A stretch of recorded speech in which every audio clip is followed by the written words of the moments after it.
মুসলমান আমরা কোনো সাম্প্রদায়িক দাঙ্গার মধ্যে আমরা নাই। দেখেন এই 95% শতকরা 95% মুসলমানের দেশে একজন মুসলমান আইনজীবীকে ইসকন যেভাবে নির্মমভাবে হত্যা করেছে সেটা অকল্পনীয়। তারপরে এই দেশের মুসলমান কিন্তু সর্বোচ্চ ধৈর্য ধারণ করেছে, সংযম দেখিয়েছে। কিন্তু ভারতে প্রতিনিয়ত মুসলমানদের উপর নির্যাতন হচ্ছে। শস্যমণ্ডিত বৃদ্ধ মুসলমানদেরকে তারা দাড়ি টেনে ছিঁড়ে ফেলছে, গোশত রাখার অপরাধে মানুষকে মেরে ফেলছে। এই সমস্ত উগ্র সন্ত্রাসী ভারতীয়দের প্রতি আমরা তীব্র ধিক্কার এবং নিন্দা জানাই। পাশাপাশি বাংলাদেশের সীমান্তে ভারতীয় বাহিনীর গুলিবর্ষণ করে যে হত্যা করছে তার তীব্র নিন্দা জানাই। প্রত্যেকটি অপপ্রয়াস, ভারতের অপপ্রয়াসকে আমরা তীব্র নিন্দা জানাই। আমরা ভারতের প্রতি আমরা সুপ্রতিবেশী সুলভ আচরণ চাই।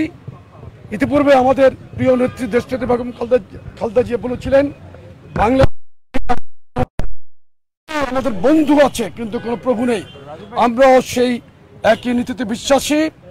আমরা বন্ধু সুলভ প্রতিবেশী চাই, কোনো আগ্রাসী মনোভাবাপন্ন কোনো প্রতিবেশীর দরকার নাই।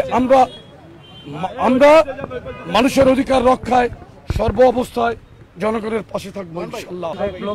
উল্লেখ করেছি যে আমাদের সহকারী হাই কমিশন হামলার শিকার হয়েছে, ওখানে সম্পদ বিনষ্ট করেছে, ওখানে পতাকা পুড়িয়েছে। এইসব অবমাননার আমরা বিচার দাবি করছি। পাশাপাশি ভারতীয় যে একপেশে মিডিয়া বাংলাদেশের জনগণের বিরুদ্ধে উস্কানিমূলক বক্তব্য দিচ্ছে, বিশেষ করে সাম্প্রদায়িক সম্প্রীতি বিনষ্ট করার জন্য তারা চেষ্টা করছে। এগুলো যাতে ভবিষ্যতে বন্ধ হয়, এরকম উস্কানিমূলক বক্তব্য যাতে আর না দেয়। এবং প্রতিবেশী হিসাবে ভারতকে আমরা অস্বীকার করতে পারবো না থাকে, এটা আমরা বরাবরই বলে আসছি। যদিও দুর্ভাগ্যজনকভাবে স্বাধীনতার পর থেকে আজকে পর্যন্ত বিভিন্ন রকমের এই আগ্রাসন ভারত আমাদের উপর চালিয়ে আসছে। শুরু থেকেই তারা সাংস্কৃতিক আগ্রাসন চালাচ্ছে, শুরু থেকেই বাণিজ্য বৈষম্যের নামে তারা অর্থনৈতিক আগ্রাসন চালাচ্ছে। এবং বর্ষা মৌসুমে আপনারা লক্ষ্য করেছেন বাংলাদেশের উৎসমুখের নদীগুলোতে তারা যে বাঁধ দিয়েছিল, এই বাঁধগুলো খুলে দিয়ে তারা আমাদেরকে বন্যা পানিতে ভাসিয়ে দিচ্ছে।